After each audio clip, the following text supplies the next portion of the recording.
Good morning, members and audience. We are still waiting for a quorum. There are some members that are actually online, but unfortunately we can't count them towards our quorum. So bear with us a few more minutes. Hopefully we'll get a quorum and start meeting very soon.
Okay, so let's get started then.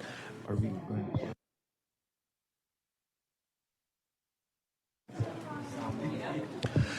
Good morning, everybody.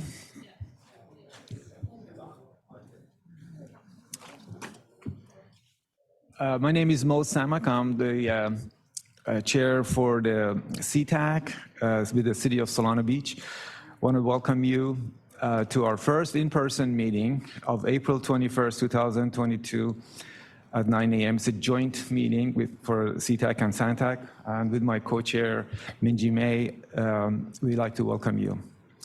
A couple of announcements before we get started. First, we apologize for getting started a little bit late. We have a full agenda, so I'm going to basically ask the presenters to maybe be a little bit brief so we can still finish our meeting at 11. But if you go over, you can certainly leave if you have to. We are live. This meeting is being broadcast both by Zoom and obviously we're here in the building. But those of us who are basically participating on Zoom are considered members of audience, which is why we actually had a later start, because only people that are in the building are going to be considered in person and we can vote. As usual, please make sure you raise your hand and or let us know if you have any comments at any time during the meeting, and we'll recognize you can speak. And that goes for those of you who are on Zoom. As I mentioned, we are live, so please make sure that when you speak, your speaker is on. For me, the green light means you can speak, and when it's red, that means your speaker is off, which we recommend that you keep your speaker in off position when you're not talking. With that, I'm going to ask Alex if you want to do the introduction, or should we do the introduction as part of the approval of the minutes? Thank you, Chair. Alex Estrella with SANDAG here. Yeah, we could do the introduction now. So we're down around the table, correct, for members. Start from my left, and Julie. Good morning, Julie Procopio, City of Escondido, CTAC. Hi, Jim Newton, City of Coronado. Frank Rivera, City of Chula Vista, CTAC. Oliver Bauer, City of Chula Vista, SANTEC. David Toshak, City of Oceanside, CTAC. John Collins, representing the City of Poway, CTAC. Zubair Wada, County of San Diego, CTAC. Tila Cotter, City of Oceanside, SANTEC. Sam Hassan in City Vista, and I'm here for CTAC and SANTEC. Mario Sanchez, City of El Cajon, CTAC and SANTEC. Duncan Hughes, City of San Diego, CTAC and SANTEC. Maureen Gardner, City of San Diego, SANTEC alternate. Abe Bandigan, City of Encinitas, SANTEC. Minji May, City of CNT, SANTEC chair, also representing CTAC. And Cecily Taylor with SANDAG. Tim Horniak with SANDAG. Mr. Chair, correction, I am for SANTAC, not CTAC. Thank you, Zubair. Thanks for the correction. Appreciate it. Very good. We're up on item number 2. Yeah, item number 2 is for public comments. This is the opportunity for the members of the public to address the committee. I see a person coming to the podium already. Go ahead, please. Can you hear me? Yeah. Ariana Zerniden with SANDAG. Good to see you all in person. I just wanted to provide a friendly reminder. Last week, we sent out an email regarding the California Local Streets and Roads Needs Assessment Survey, and just wanted to remind everybody and stress the importance of completing this survey. You may recall that this is one of the reasons why the SB1 legislation passed, and we were able to demonstrate the needs for all of your local jurisdictions. And the deadline is May 13th. Last time there were 3 jurisdictions from San Diego that did not submit. So hopefully we will get 100% participation this time around. Thank you. And one more thing. I want to introduce Timothy Coyne, sitting right here. He's a new member of our team. He handles state funding for SANDAG. So you will be seeing him at future meetings. Thank you. Okay, thank you.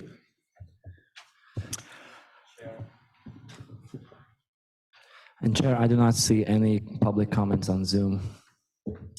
Thank you very much, Tim. We are on item number 3, approval of the minutes. I think there's a couple of corrections. Tim, can you go over the corrections for us, please? Yes, absolutely. So there are 3 corrections that have been made to the originally posted agenda. The first one is on item number 2 in the meeting minutes. We accidentally listed Dylan Moore as District 11 acting director. The correction is he is the acting local assistance engineer.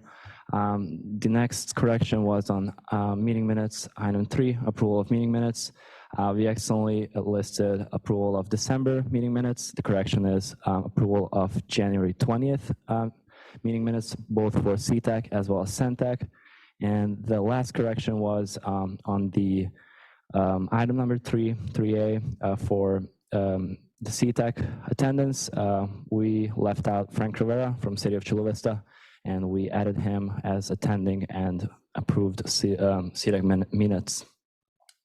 And these corrections actually are also available online, and they have been posted since yesterday. Thank you, Tim. Thank you, Tim. So now I entertain a motion for approval of the minutes for CTAC. Entertain a motion and a second. I'll make a motion, Rivera, to accept the meeting minutes as amended, and also call out there was the same revision for item 3B on the meeting minute date. Thank you, Frank. Is there a second? Sam Hassan in City Vista, second the motion. Thank you very much. All in favor of the motion and the second, please raise your hand. Please keep it up for a minute so Tim can take a note.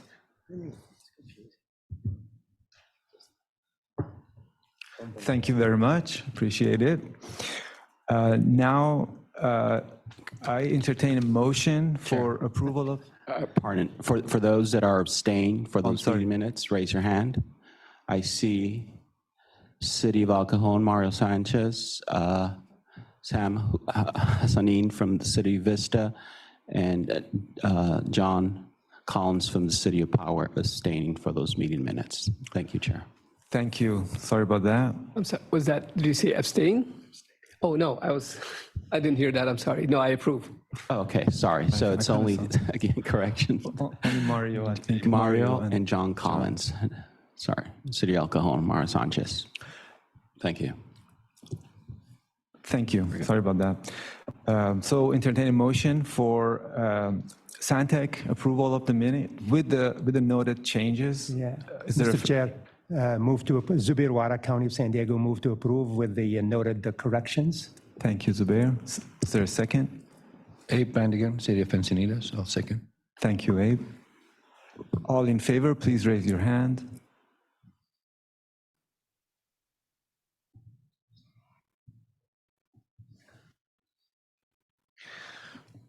Thank you. Anybody is abstaining? Yeah, Mario Sanchez, City of El Cajon, abstain. And John. For the record. Thank you. John Collins from City of Poway and Mario Sanchez from the City of El Cajon abstaining. Thank you. Thank you. And that takes us to item number 4. Okay, item number 4 is an update on the regional arterial management system. And I want to remind you that this is the action item, actually, so that requires a float from us. And Tim of SANDAG will present that item. Tim, go ahead, please.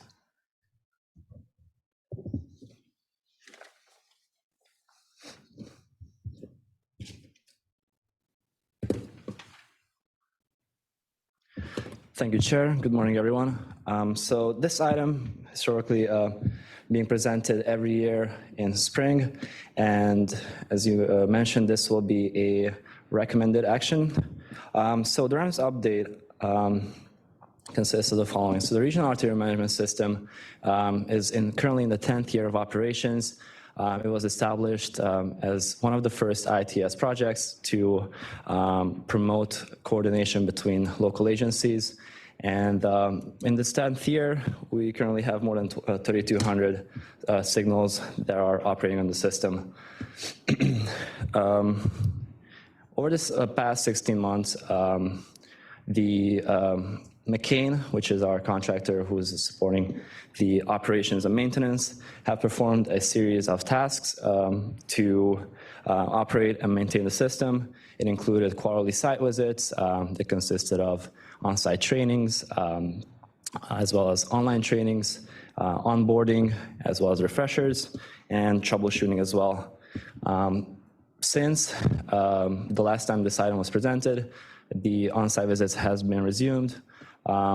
Additional supporting activities also included system upgrades, backups, software updates, as well as more technical maintenance, as well as upgrades to controllers.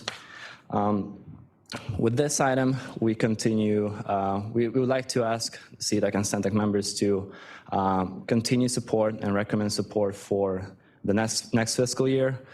And as you can see, the attachment number 1 actually includes the cost breakdown that has been approved in 2012.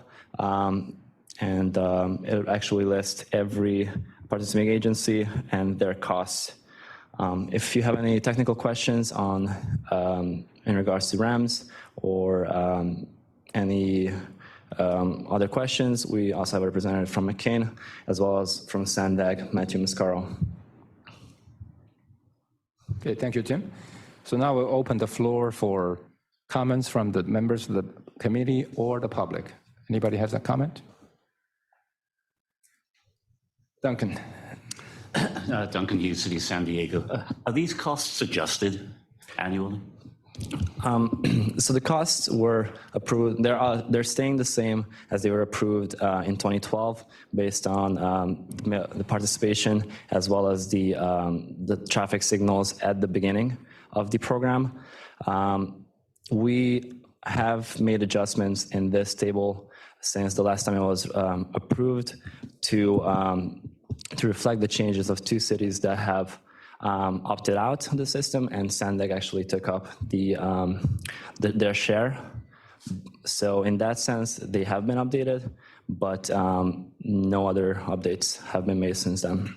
So McCain are charging us the same now as they did 10 years ago? Correct, yes. Great deal, thanks. Mr. Chair. Zubir, please. So City of El Cajon and the City of Carlsbad are opting out. In this year's SANDAG is covering that cost. Correct, yes. What is the future hold? And if you have 2 cities that probably have between them maybe, 300 traffic signal, 350, isn't that going to be putting a big hole into the system for all of us to, especially those adjoining cities, to see the traffic flow and the timing and all that stuff we see? So. Yes, absolutely. So, we have, for this year at least, which is why we're asking for recommendation, SANDAG decided to take up the costs.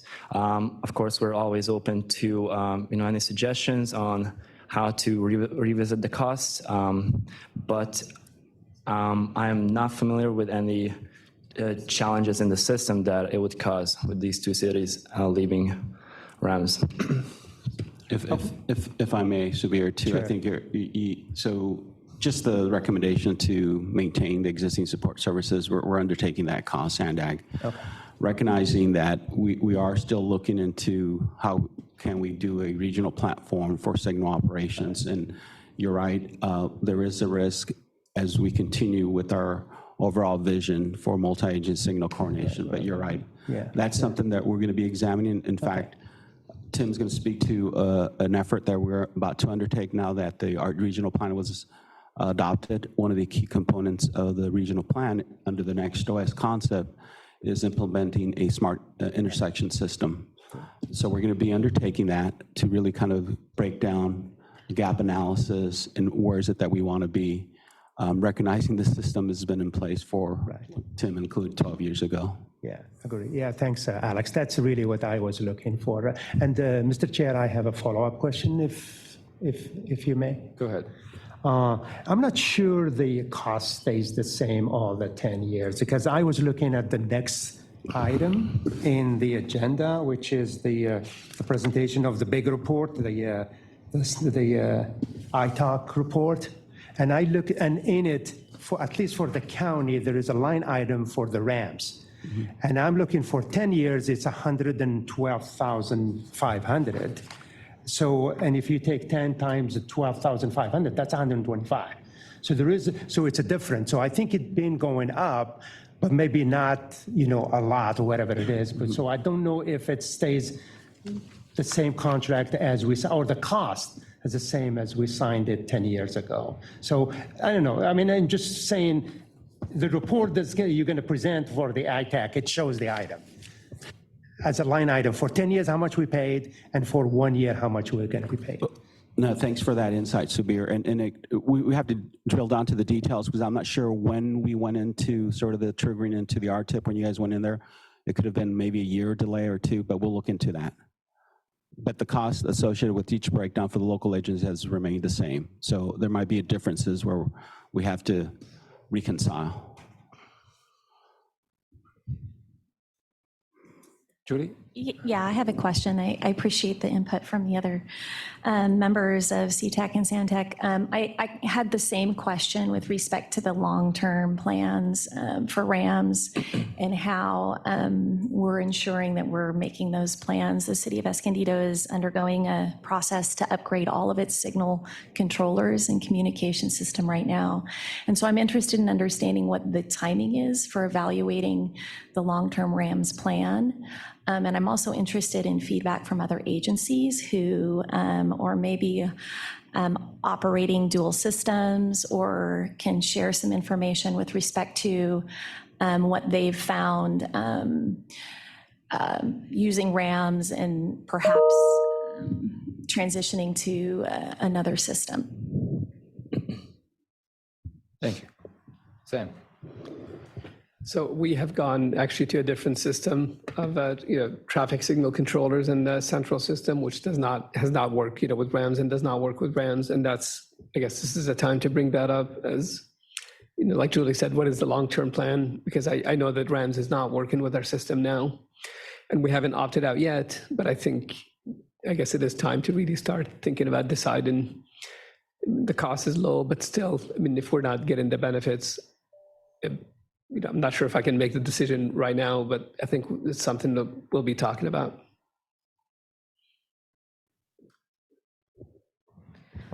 We're in a similar situation with the city of Oceanside, and so we're going to be switching to new controllers as well, and so that would be the same situation where it won't be working with RAMs as well. And our long term is to be switching to all new controllers. Just to add to that on the technical aspect of it, obviously we're talking about smart intersections and things like that, but maybe we need more specifics. And what does that entail? How do these intersections work together cross jurisdiction? Because we currently coordinate our signals with Caltrans, for example. For the city of Vista, we have maybe 10, 5 interchanges with 10 signals that we coordinate with Caltrans signals, and we have done for decades. So the signals don't necessarily communicate, but we still do that, just that typical coordination, which has worked well. So I think more detail is probably a good idea. Is why do we need the communication to be region-wide to be able to have the signals work together? Mr. Chair, I think what, at least as a county traffic engineer to the county, I will recommend that we stay in the system. I think what Alex has provided is the fundamental. This is the base of the cooperation of the cities, which is unique to our region. So we really need to make sure to keep it. But the signal timing and the coordination, it's almost like it's a little bit fading away. So what's existing may not be what we want into the future. So that's why the smart intersections are what we do in our cities. SANDAG needs to start thinking about more the long term, how do we keep ITS working between the into the region. So to me, that's really is important. The fact that we have a system or a cooperation agreement between us is really is a key to it. I totally disagree with looking at it only from the money and bailing out. I don't think that's an appropriate things to do for the region because traffic doesn't care where you live or which city you're in. It moves through it, and it's very important that we move it properly and safely. Thank you. If I just may, thank you, Subir. I think we recognize the issues that the local agencies are having. In fact, Carlsbad already had the funding and they upgraded their whole system, and that's why they're opting out.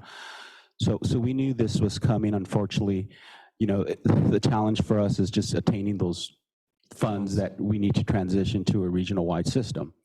But I think maybe for the purpose of this discussion or this item is let's continue with just provide that continued support for now, but we will come back to all of you with what we're thinking of doing with the smart intersection system, what you guys are offering, so we can make sure that we put a transition plan. And really the concept behind this implementation plan that we're thinking about is in fact to get us ready for NOFOs that we know they're coming up from the Fed states. We just had the opportunity, but we're trying to scramble to put that transition plan or implementation plan. But really the key three functionalities is operations. We all know that, that's the foundation behind RAMs.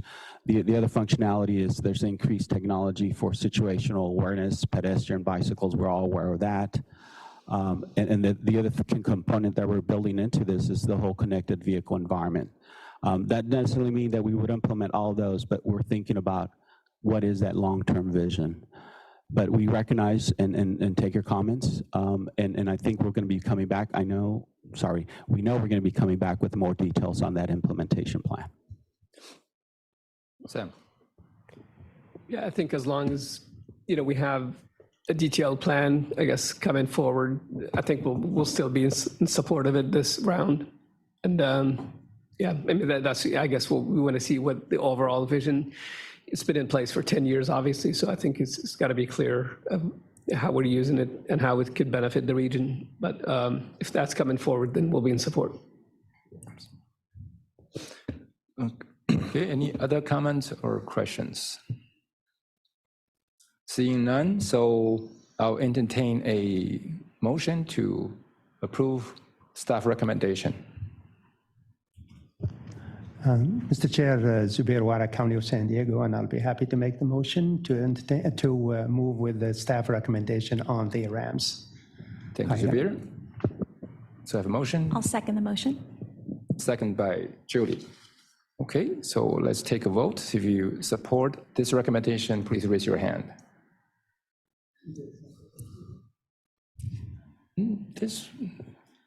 Not sure about this one. This is for both committees or just staff? Yeah. For both, yes, for please. It's per agency. Yeah.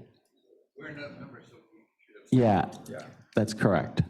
So what I'm seeing, everybody on the Dioscus in those agencies that are represented are supporting. Any abstention? City of Encinitas and City of Solana Beach and City of Coronado. Thank you. One last thing that Tim, just to clarify, so this approval recommendation to continue with the maintenance support, what staff will do then is contact the local agencies to start either, some of you already probably programmed to 2024, 2025 in the RTIP, so there's no action there, but we'll follow up to confirm that. But some of the other agencies, we do have MOU, so we'll be following up with all of you just to kind of establish that MOU. Thank you. Correct, yes. Okay, so motion carries. And thank you for voting and commenting. Also thanking for Tim for the presentation. Great, thank you, Minji. And that takes us to item number 5. This is going to be a status update for the restructuring of our working groups, making the transition plan. And I'm going to ask Cecily Tyler to give us an update. Yes, thank you, everyone. I'm Cecily Taylor, and this will be very brief. We've been talking about this transition to the mobility working group for a while now. So at this point, we're still moving towards our first meeting of that working group happening in June. That would mean that next month, May, would be the last meeting for these groups as they stand, CTAC and SANTEC. There's been a request out to the city managers or similar roles to provide those nominations. We'd asked for those nominations to be provided by the end of the month. That's coming up next week. And so far, we've heard from 5 few jurisdictions. So thank you to Carlsbad, El Cajon, Solana Beach, Vista, and the County of San Diego for getting those through. Everyone else, please maybe ping the city manager and be sure that you identify who you would like to represent your jurisdiction on the new mobility working group. At the same time, SANDAG staff are coordinating with the Transportation Committee to identify a chair for that new working group. And once that person is identified, we'll pass the name along. But at this point, it's still in process. And that's the update I had, and happy to take questions.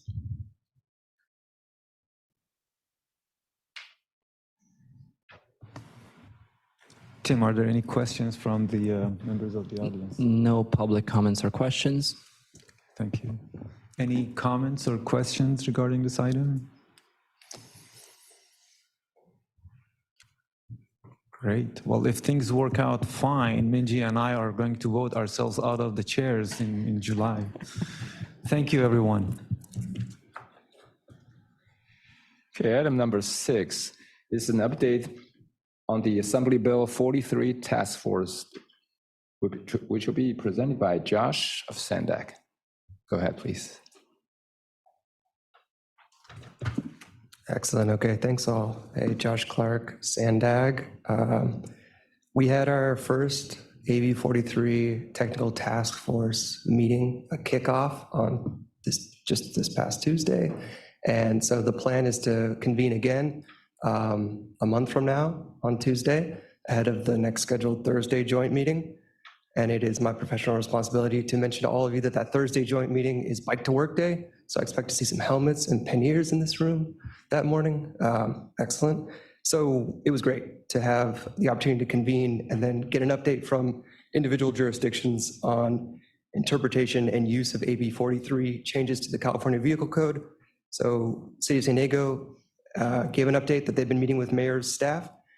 City of Escondido gave an update that they can leverage the new California Vehicle Code section 22358.8, which allows the ability to retain or restore previous speed limit following an ENT survey. So that was an exciting update from Escondido, and the county will provide updates as well here following the end of my spiel, which will end with an opportunity for anyone to take part in this task force. As I mentioned, the next meeting is Tuesday, May 17th at 2:30 or 1:30, excuse me. And let me know if you'd like to represent your agency and stay coordinated. So I'll pass it over to Task Force MVP Zubir at this point. Thank you, Josh. My update to you guys is that Caltrans is not going to the California Traffic Control Devices Committee next week on May 5th to present their proposal because they are still potentially struggling internally how to interpret few things. So it has been postponed, at least from the email from Caltrans to us, because I am also on the task force with the state to rewrite the MUTCD or the update of the MUTCD, potentially in August. So this just gives us more time to every agency to present their comments either directly to the California Traffic Control Devices Committee, which I highly recommend, or to our task force. And so we can put in a letter, hopefully from the region to the California Traffic Control Devices. And the 2 items that I see really still very fluid is the safety corridor and the high generators of the vulnerable users. So that's very important that you define it, whether it's proactive or reactive to it. Please tell us how your city see it. It really is important. Thank you very much. Okay, any other comments?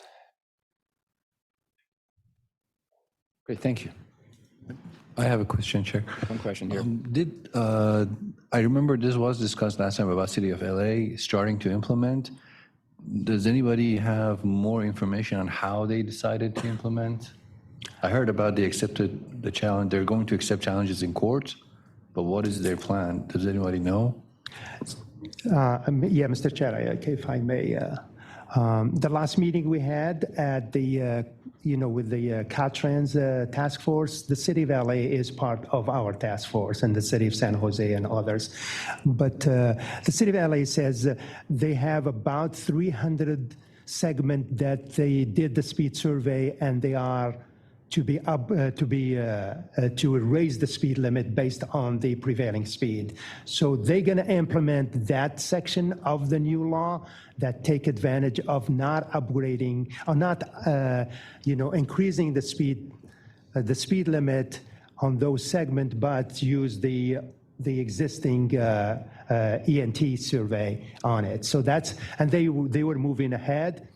Some cities, or at least some members says, we don't want to take the chance with the court. City of LA says, no, we are willing to take the chance of the court. I think that one is clear in my mind. You probably could easily implement it without getting in trouble. There are other things that if you do the speed survey now and you get, say, 26 miles per hour as the 85th percentile, you could go to 20, now, and it is in the law. So that's really, I don't see much challenging. I think it's more the safety corridors or the high generators is the one that is not yet defined in the MUTCD. So. Follow up. So they're not actually implementing that extra 5 miles. So if they're 28, they're not making it 20. That piece of it that the new bill says you are allowed to do an extra 5 mile reduction, that piece of it, because I heard they're doing also that piece and they're willing to take it on in court. So the piece that says you have to wait for Caltrans to update MUTCD, they're not doing that piece. So 33s will not become 25. They didn't say. The one that mentioned is the one that they did the speed surveys and the 300 of their segment shows that they need to increase the speed limit and they are not willing to do that. That is the portion that they mentioned they are going to do, or at least implement as part of the law. I'm not sure if they're going to do the high trip generators or not. That's a separate, they never mentioned it at the meeting. Okay, thank you, Zubir, and thank you, Josh.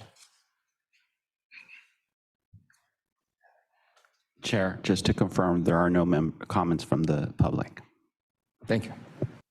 Very good. We are on item number 7. Basically call for project for 2023 Active Transportation Program. We have SANDAG representative Tracy Forshaw and Jenny Russo.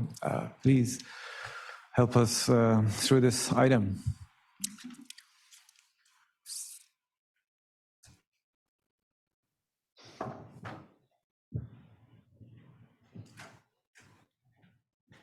Thank you, Chair, and we'll be glad to help you through this item. You're all familiar with this program. We're just going to update you on this year's timelines and some particulars in funding that's available.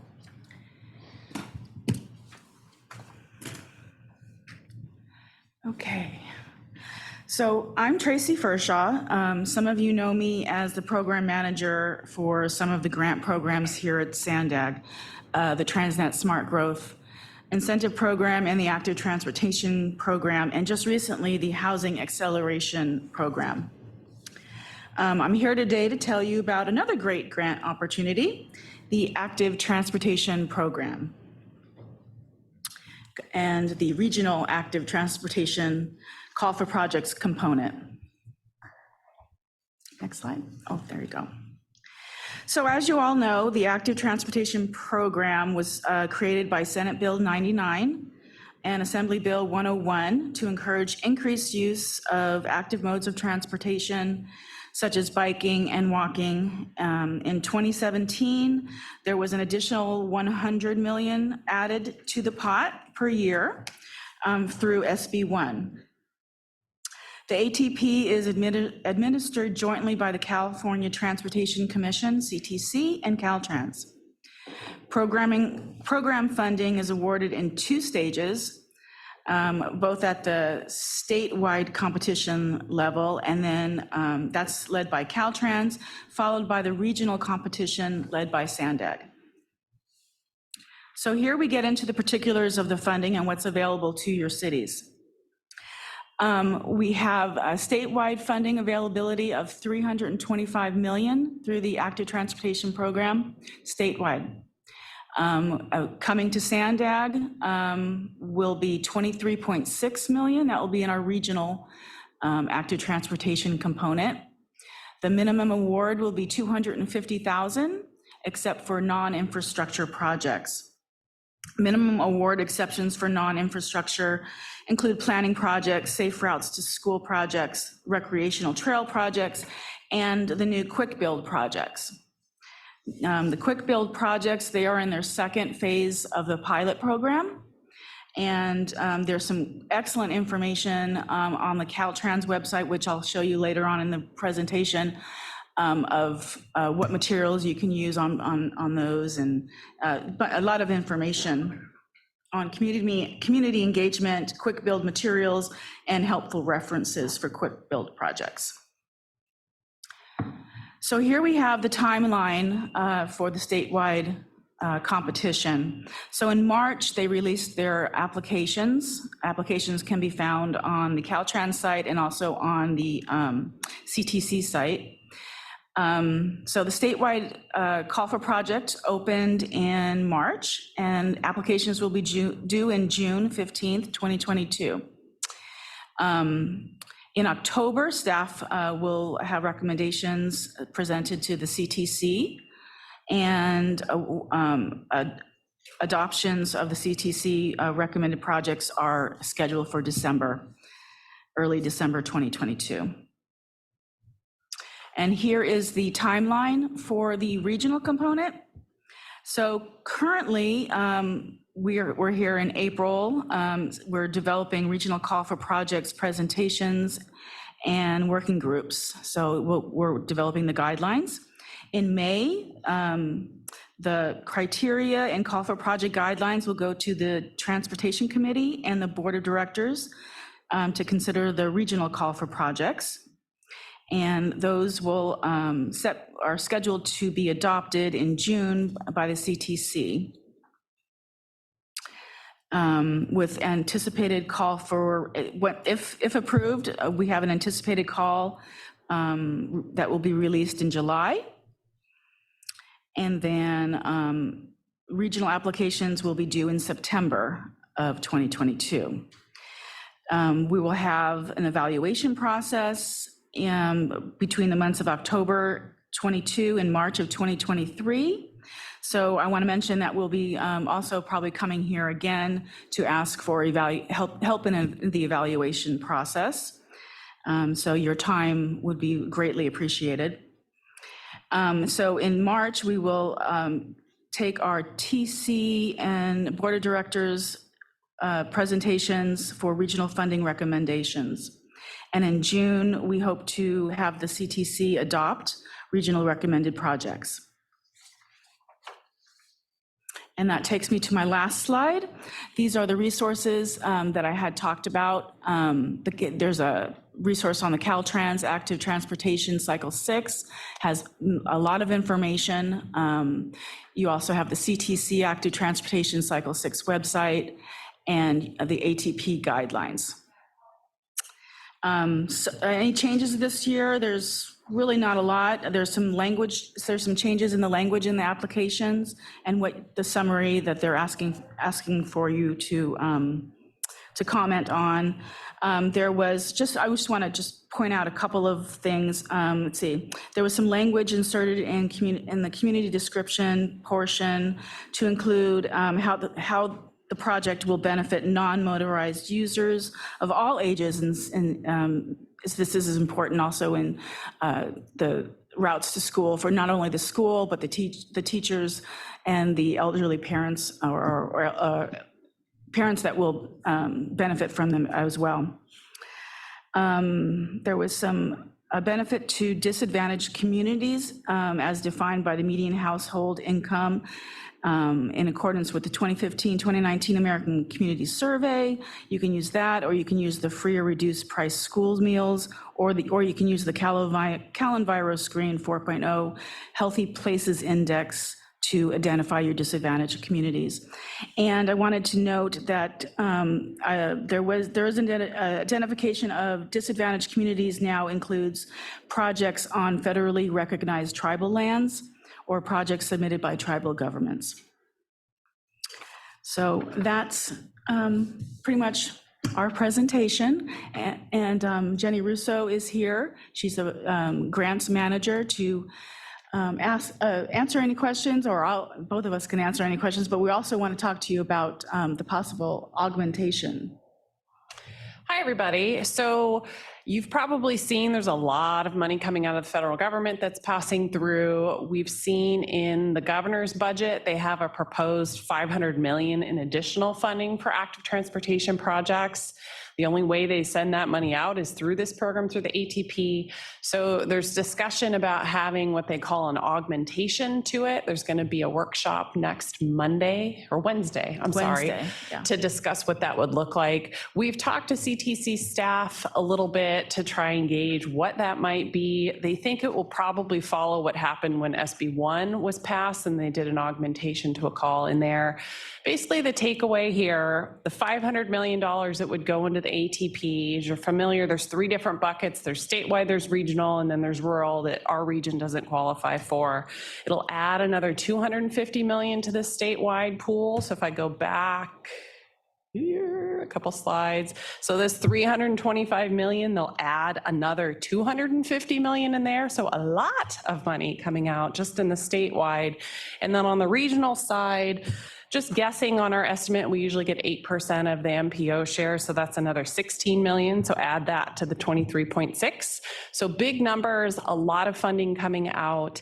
In terms of timing, they usually do, 4 years of funding. So this money is in the 22 and 2023 budget. I imagine it'll be money that they'll want to spend really quickly, which is similar to what they did with SB1 when it passed.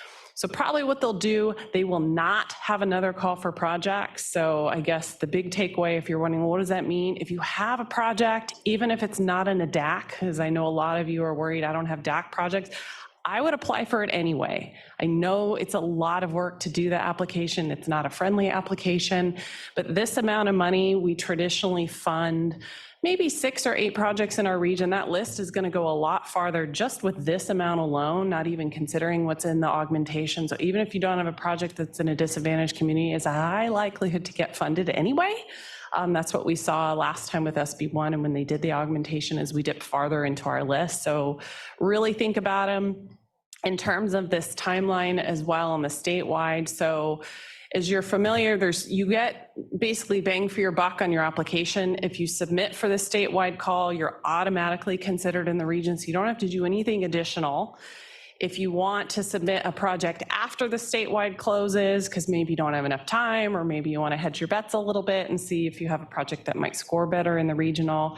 In terms of how the augmentation works, if you don't apply for a project in the statewide competition, when they do an augmentation, it means you won't be eligible in the statewide pot for that augmentation money. So in the regional piece, if that makes sense. So if you have a project, try and get it in by this June 15th deadline, because that'll give you the most opportunity for a project to be funded, either statewide or regional. If you can't, then there's some shuffling that will happen along with them. But that's my big piece of advice. I know this is a lot of work. I know everyone's really strapped for resources today, but don't miss the opportunity with funding. There's a lot of money that's out there for bike and ped. So I'm happy to answer any questions if you guys have some. We're happy to be here. Julie? Thank you, Jenny and Tracy, for the tips. Much appreciated. Always appreciate your insight into the programs. I had a question just with respect to the regional scoring criteria. Are we expecting any changes to that? And if so, is CTAC or the new mobility working group going to continue to weigh in on any changes? Nothing major. Little tweaks here and there, but nothing significant. It's pretty much going to follow what we had in cycle 5. They did increase some project thresholds to go with costs, the increasing costs. So they have a small, medium, and large. So small went from 2 million to 2.5, medium went to 2 to 7 million to 3.5 to 10 million. Large projects went to over 7 million to over 10 million due to cost overages. That's just application size, Yeah. really. Doesn't affect the criteria at all.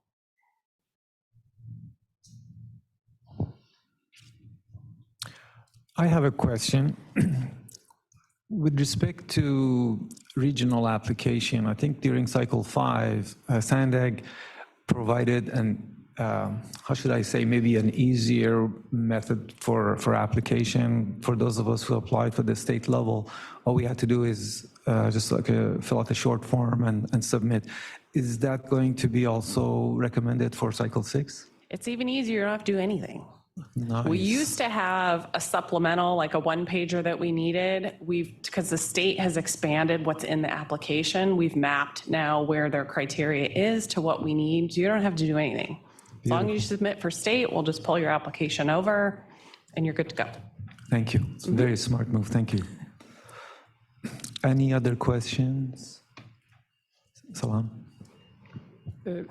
Is there any consideration to using the statewide criteria and the ranking from the statewide? So that's an interesting I have question. a reason for asking. Some of the regions do that. You have an opportunity as a region, and SANDAG has the same choice. If we did not want to have our own criteria, we could use the statewide criteria. Basically what that means is we wouldn't have a call. We would take our regional money and we'd be giving it back to the state, and they would make the choice of how they want to do it.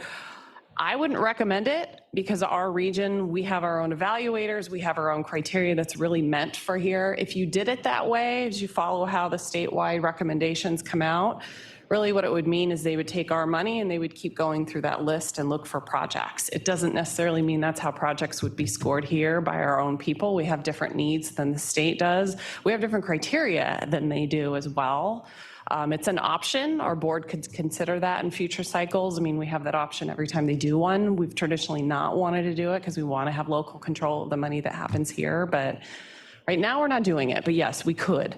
No, and I agree that we still need to bring it here, especially for regional projects, because I know there's projects that are of regional significance. The only reason I ask is because I think it was at the last cycle 2 years ago. One of our projects scored almost near the threshold at the statewide level, but then at the MPO level, it was pretty low. And I didn't really look into it that in detail, but it was just kind of surprising to me that it could be that different in terms of ranking. Right. We see that every year. There's a lot of confusion. Why did I score, high on the state or low on the regional or vice versa? Sometimes it flips and you're wondering why. It's really who the evaluators are, how they look at the project. Do they know the project? That sort of thing. It's very, very different. Good. Zubair. Mr. Chair, I guess since, with the AB 43 setting the speed limit to enhance safety, and you seems like expert on the ATP, I was wondering if you could help Josh and our group on what we would call as a high generator for the vulnerable users. Happy to look into it. Yes, please do, because we want that, and we want to, since you said our region is a special and we have our own requirement, so we could tell the state that, hey, this is the way we want to see it. Sure. So that helps a lot. Thank you. Yeah. Thank you, Zubair. Any other comments or questions? Seeing none, I want to thank you, our presenter, Jenny and Tracy. Very well done. Thank you. Appreciate the information. Thank you. Thank you. And Chair, just for the record, there are no comments from the public. Yeah, very good. Thank you, Alex. Should have checked that. Thanks. Okay, next item. is an update of the regional digital infrastructure inventory and smart intersection system implementation to be presented by SANDAG staff, Crystal and Tim. Go ahead, please.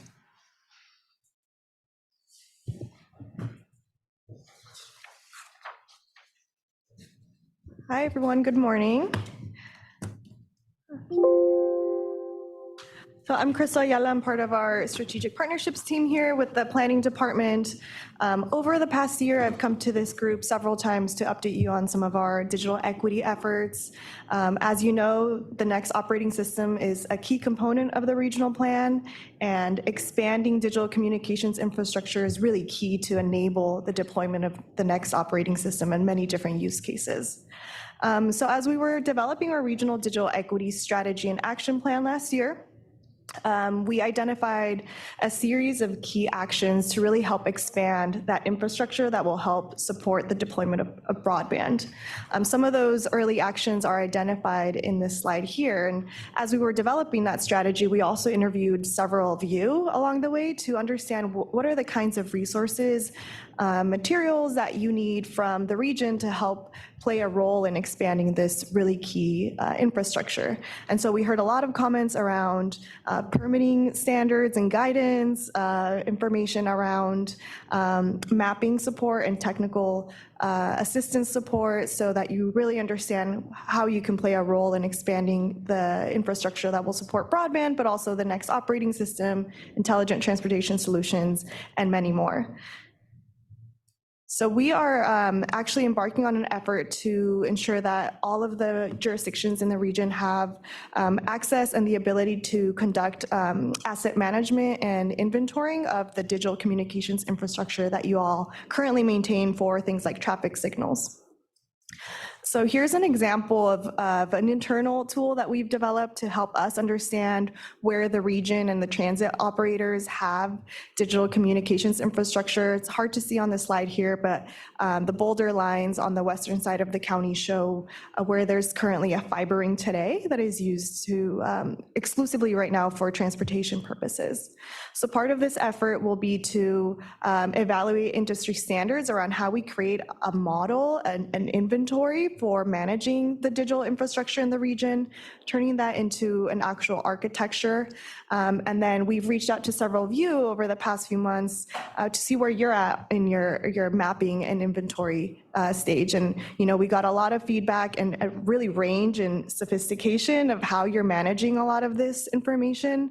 Many of you have shapefiles and GIS information already readily available, and some of you are still in the process of collecting this information. So as part of this effort, we're going to aggregate all of that and really normalize and transform that into a regional standard that we can use to understand where your different digital infrastructure assets and components live and how they're being utilized.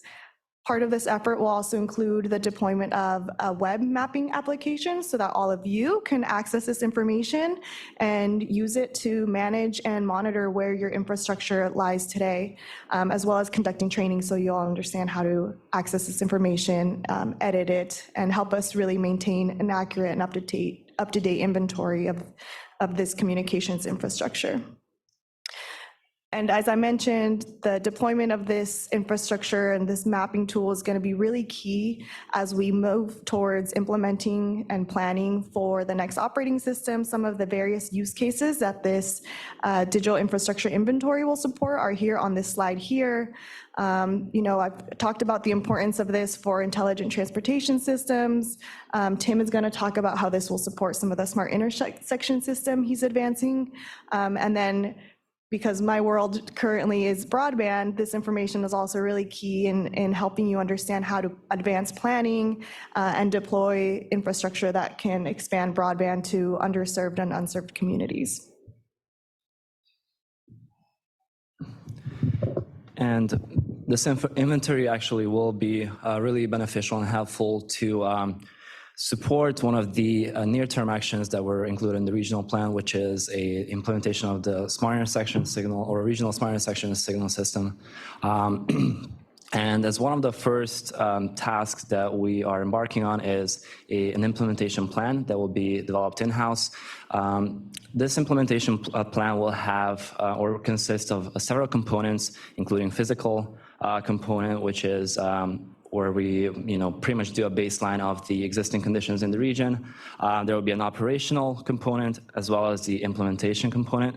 And it's important because implementing a regional smart intersection system is really resource heavy, and especially with us doing it in-house.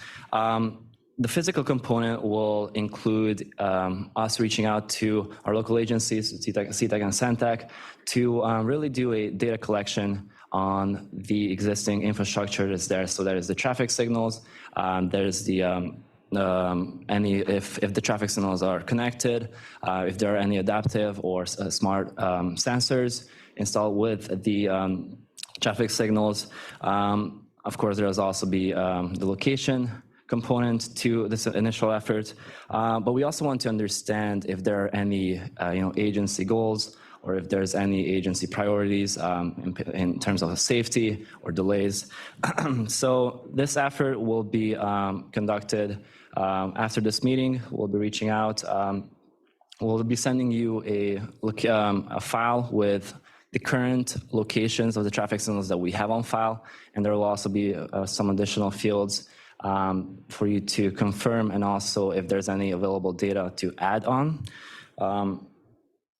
And handing it over to Crystal. In terms of next steps, we're in the process of bringing on a consultant who help us conduct much of the database development and establishing that web application that I mentioned. We're expecting this project to kick off pretty soon in May, and we'll be engaging all of you through our digital infrastructure task force, which we recently established to really help provide input and develop a policy framework around streamlined permitting for broadband. So that'll be a key group that we engage throughout this effort. And then we'd like to come back to all of you through CTAC, SANTEC, and the New Mobility Working Group to ensure that you have ample opportunity to provide input and really shape the development of what this inventory looks like. And in regards to the smart intersection implementation plan, we'll be reaching out after this meeting with the data files, and we'll be collecting the data for the upcoming month or so, and we'll come back to you at an upcoming meeting to confirm and also update you on the status. And we are hoping to begin developing the implementation plan come July this year. Thank you. That concludes our presentation. Great, thank you. Are there any questions? Zubir. Thank you, Mr. Chair. Since we are embarking into this new, at least sharing the infrastructures digitally, and if you're talking about the fiber optic with that have communication for traffic signals, we in traffic engineering and safety worry about the liability issue. So I think it's one of the components that people have to address is, for example, sharing the fiber that communicates the signal timing and the signal phasing with others. Because one of the key things for us is when we go and stay in court and we say, this is the timing that it is, you're confident that nobody monkey with it unless you were. Now, if you share it with someone, you start throwing doubt into it, and that's what the other probably in the lawsuit, what they're looking for is to really bring that down. So please make sure you address that liability issue to the local agency if you ask to share, which I really think that we should be sharing because there is so much fiber sitting there doing nothing, so that would be my comments. Thanks. Okay, any other comments? Do you see any comments? Chair, no comments from the public. Okay, thank you, Crystal. Thank you, Tim. Thank you. We're on item number 9, and I think we're doing really well on the timing. Number 9 is an update for signage guidance presented by Karen Thompson. Karen?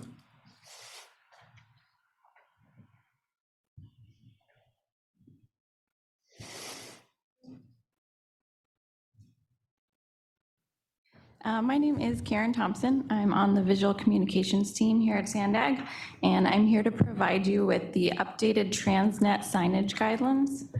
Alongside the SANDAG rebrand that we recently did, we updated the logo, the colors, the fonts on the Transnet signage.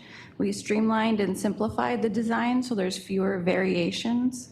And we've included details about the font weights and the cap heights, so it's easier for the sign production people to understand. So those should be in the attachment for this item 9. And you can also email us at visualcommunications@sandag.org, and we can send you additional versions of that. So we really appreciate your support in utilizing the new signage guidelines in Transnet construction projects moving forward. That's it. Very good. Thank you, Karen. Is there any questions? Zubair, of course. Of course. Zubair, Wada, County of San Diego. I always struggled with the sign, and should I bring it? I think I brought it out maybe 10 years ago. I am a member of the California Traffic Control Devices Committee. This is an information center the information sign that is basically a traffic control devices. Therefore, it has to follow the guidelines of the MUTCD by state law. One of the guidelines of the MUTCD is that it says no phone numbers more than, I think, 4 digits. You can't put a phone number for drivers that are driving 70 miles per hour and expect them to read that number or write it down. No website. I mean, I brought the section of the MUTCD that really it's a standard, means that we don't have a choice in it, that you don't have those. I bring it out because I am a member of the MUTCD, so it really, kind of bothered me, but at the same time, I understand what SANDAG is doing, and I really do. I just think we got to find a way out of it. So the 2 signs that I looked at, it says sandag.org. That is probably not allowed by the MUTCD, and the City of Carlsbad phone number. But I think if I was Carlsbad, it's probably those are local roadways. I would say, no, those meant for people that are walking or if people are parked and can read the sign, not people that, So you probably could write it a little bit smaller than the sign itself and have that option in the MUTCD. But the sandag.org on the freeway, just don't know how it got it. So. Okay, I'll take that feedback when we are looking at future redesigns. Thank you. Thank you, Zubair. Any other comments, questions? Seeing none. Thank you, Karen. Appreciate the update. And Chair, also for the record, there's no public comments on the remotely. Thank you. Thank you. Okay. Next item is an update on the Transnet Maintenance of Effort Reindex for the fiscal year 2024 to 2026, to be presented by Charbel Moanis. Charbel Moanis. Thank you. Thank you, Committee Chair. Good morning, members of the committee. My name is Charbel Moanis. I'm with SANDAG. At the March 9th meeting, ITAC recommended that the initial results of the fiscal 2021 fiscal and compliance audits be approved at the April 15th, 2022 Transportation Committee meeting. And this was approved to be recommended to the Board of Directors at tomorrow's meeting. Just a little background on this. Ordinance requirement. The maintenance of effort requirement is to ensure that Transnet funds are used to augment rather than replace funding for street and road projects, specialized transportation services, and transit bus subsidies projects. To ensure that augmentation during each fiscal year audit, local discretionary expenditures within these categories are compared to the MOE base and must be up to that level. Every 3 years, these base levels are re-indexed. The re-indexing methodology uses the lower of percentage increase in the general fund between re-indexing years or the Caltrans construction cost index growth rate and applies it to the previously approved MOE base. In attachment B on page 14, you will see the MOE re-indexing results. The fiscal year 21 audits fall on the re-indexing year. So I'm here today to present the new MOE requirements for fiscal year 24, 25, and 26. This gives you sufficient time to incorporate these amounts into your budget's plannings. You can see all the jurisdictions' growth rates are higher than the Caltrans cost growth index rate of 0.63. Thus, according to the ordinance, with Caltrans growth rate being lesser, it was used to calculate and adjust the MOE base for the new fiscal years. Again, local discretionary spending must be this amount for each fiscal year for fiscal year 24, 25, and 26. Thank you for your time, and now I'll take any questions. So are there any questions or comments?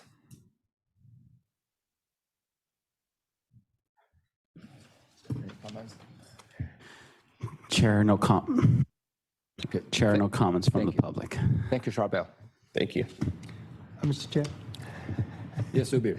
Thanks. I don't know if it's to him, but I have a comment on the Transnet. Is SANDAG looking at the capacity enhancement of the local roadways, that it needs to be modified to more meet the future needs of our transportation, such as the ATP?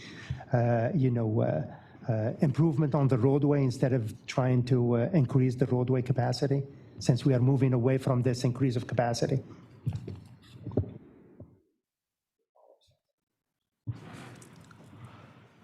I vaguely remember we discussed this maybe about a year ago when we were talking about some of the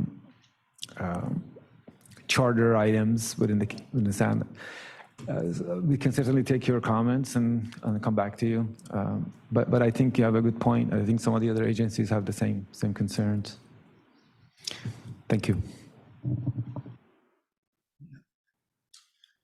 And I think that that takes us to item number 11, which is almost towards the end of our agenda. Caltrans update. Do we have Owen? Thank you for your time, and Owen is going to give us an update on Caltrans and announcements. Thank you. Great. And again, I'm Rob Owen with Caltrans Local Assistance here in District 11. Good to see all of you again.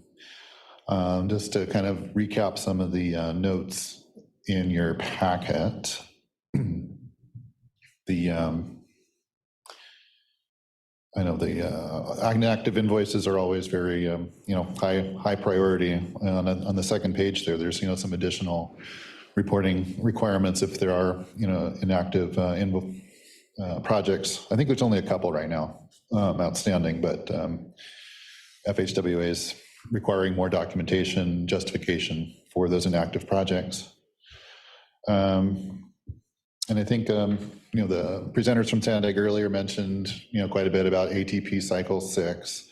And I think that's there in your package too, the workshop they're going to do on augmentation. The California Transportation Commission has a meeting scheduled next Wednesday morning online to talk more about the augmentation process at the state level.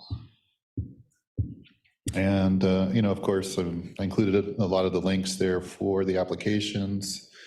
Certainly your assigned area engineers in our office and our resources there to kind of help you with that. I did a little test with one of the applications when they were kind of going through developing the new form, trying to work out some of the bugs. So it's a little bit maybe more streamlined than it was in the past. And a bunch of the workshops that the CTC did for ATP Cycle 6, they're all up on the CTC website and recorded if you want to go back and review those for the current cycle. Most of the other announcements here, the links to the training and things that are coming up. And then, there's all the federal aid series is now online, done in a live format. So and it's broken up, so it's a little bit easier. You don't have to just dedicate a whole week to going to those classes. So keep checking those links. The new training announcement that I wanted to say that came out, I guess it was just Tuesday. And it's in the local assistance blog and the active transportation resource website is online workshop on positioning for successful grant applications. So any of the projects that you're preparing and trying to get ready for competition, that's through the the local transportation, resource center at Sacramento State. So when I realized, I clicked on the link, they're already waitlisted for their May 10th class. So I guess it just filled up right away. There's one also in June 8th and 9th that they haven't opened up for registration yet, but keep an eye out, if you're subscribed to their email list at the Active Transportation Resource Center or the blog, they'll let you know when those registrations open up. So I know that's been something very much in demand. And I think there was one more. And this is more of like a federal grant funding opportunity that's through applications directly with FHWA. And it's 3 different programs. One is the National Infrastructure Project Assistance Grant Program, the National Significant Multimodal Freight and Highways Project Grants Program, and the Rural Service Transportation Grant Program. And those are all, again, being handled through FHWA, through the grants.gov website. So Caltrans isn't directly involved in that, but we're passing along that announcement for, looks like a variety of transportation infrastructure projects. I mean, I just got the email about this yesterday. So it's including highway and bridge, intercity passenger rail, highway, railway grade crossing or separation, wildlife crossings, public transportation, marine, highway, and freight projects with significant national or regional impact, or to improve and expand the service transportation infrastructure in rural areas. So again, that's on our blog too. I'll forward these links over to Tim and Cecily, and so they can pass it along after the meeting. So that's all I had for now. If there are any other questions or comments about what's going on with local assistance. Rob, I have a question for you.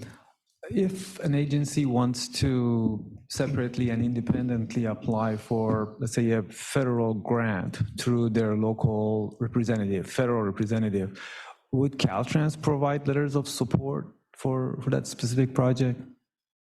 I think I've been familiar with some letters of support that have come out. I think of a couple of exampple that have where that's been relevant. So it would just, I can either get in touch with our, I would say our deputy for planning, or those of us, directly in local assistance to try to facilitate. Because if you want to get like at the district director's signature, just, has to be able to go through the right circulation process, but certainly we can help start with that. I've worked on actually drafting several of those kinds of letters. Right. Thank you. Thank you. Abe? Thank you, Chair. Quick question about the upcoming HSIP cycle. Caltrans says it will be announced May 9th. Are you aware of the changes that were promised with the LRSP and SSARPs to be incorporated into the guidelines of HSIP? Other than being required, I haven't heard of any specific details yet. So they won't affect the scoring system in any way. So the Caltrans just wants cities to have these studies, not necessarily affecting the BC ratios or winning. I haven't heard that specifically yet. Gosh, what committee was it? It was the SANDAG Tribal Transportation Working Group, where they did a brief kind of overview of HSIP, and I don't think they had those details released quite yet. That was the HSIP manager from headquarters that was. So it's not just us that we're not involved in the guidelines, even you guys are not involved. So you just see the HSIP guidelines from Sacramento, all of a sudden they arrive and that's it? We occasionally maybe get a draft to take a look at shortly before it gets to go out, but not always. So, and yeah, like I said, I think that was just a couple of weeks ago that he did at the end of March that, yeah, he didn't even mention the May 8th date. So he was kind of leaving it very vague. I think it's until they're really sure it's going to be released. Because the concern, to clarify for my friends, is that used to be always HSIP our BC ratios are based on injuries, fatalities, the collisions that you had, the history of the collisions, and then you get a better BC, better chance of, getting the money. With the LRSP and SSARP, the ones who did it, chances are you have projects high on your list that are just systemically chosen, do not have the history of collisions. So if Caltrans is going to follow the old method of just going off of the BC ratios that are based on collisions, none of those high priority projects will ever score. So do the LRSP or SSAR, and then you'll never get any money for it. That's Yeah, my I mean, I haven't concern. heard anything different so far, but it's worth looking at this next cycle. Thank you, Rob. Appreciate your update. Oh, Mr. Chair. No. I just wanted to, I guess, comment on the LRSP. I guess if you follow, there are guidelines from the federal government for how to prepare the LRSP, and it's really is, it's key to it is the fatalities and the severe injuries in your formula to determine the roadways that need to be safe, need to be improved for safety, or for safety. So. If you are, I guess if we present a project that is number 60 in the LRSP list, and we don't want, not one, it becomes a little bit difficult, or project that is outside the LRSP. Let's say you picked up another project, it becomes very difficult. I don't know how, then why would they require the LRSP? It has to be 1, 2, 3, and you keep going down. It seems to me, at least from our talk to Caltrans and to preparing the LRSP. With all the regions. No, what I meant was the guidelines of LRSP and SSAR is not like the traditional way of just going off of collision history. You model the risk factors and then you analyze the risk factors around your city. You might end up with a location that meets all the risk factors for your collision history. And the models would say this location is higher priority than this other location that had 8 collisions. This one might have 3 only, but because it meets all the boxes and your model showed this location is a higher priority, it will end up on the LRSP. That's the difference between LRSP and the old school way of just going by heat lists and heat maps and just say, okay, this one had 10 collisions, so it's higher priority. Well, the problem with old school HSIP scoring system is if you go off of your LRSP prioritization, you have locations that have less collisions. They still have collisions. There might be some that didn't even have collisions, but because of the modeling process, they ended up high, but they never score well on HSIP because the BC ratio is basically 0 because their score is like, there hasn't been that many collisions. So the LRSP process is followed, but the list will not help you with HSIP if the HSIP process is going to be the old way of. I don't know if it was clear. I mean, for the ones who have done LRSP, it's pretty simple. I mean, the process is clear, but the list will not really be a good HSIP application list if the process is going to remain the same. Yeah, we'll let Caltrans solve good that question. problem. Okay, thank you. Any other comments? Any other comments, questions? Thank you, Abe and Zubair, for the participation and lively conversation. Thank you. Thank you, Rob. Okay, that wraps up all the items on the agenda today. So we are doing good time. Do I see any questions or comments you may haven't got a chance to make? Can I ask a Julie, question please. about our upcoming meetings and the possibility of returning to virtual or adding that option in the future?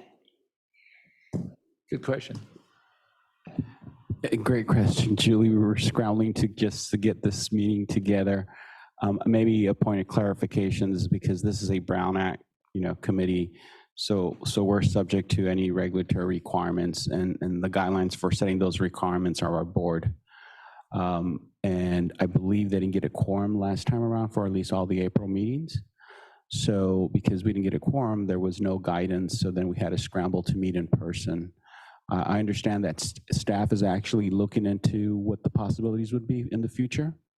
So I think there's more to come on that. But I don't know if we're going to get that guidance between now and the next meeting, or if we could actually meet remotely again the next meeting. So we'll let members know, I'm hoping by next week. Sorry, Julie. And I just want to I thank. understand. I want to thank Julie for the comment. I think it's a comment that really deserves a little bit looking into.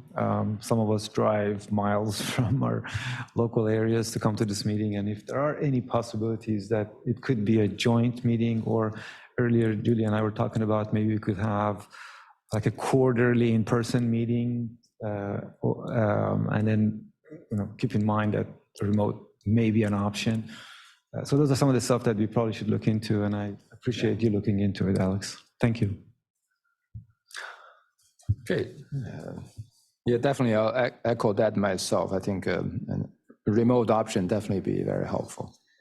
So with that, our next meeting is scheduled for May 19th at 9 a.m., I guess, pending further notice where it's going to take place. So with that, this meeting is adjourned. Thank you all for coming.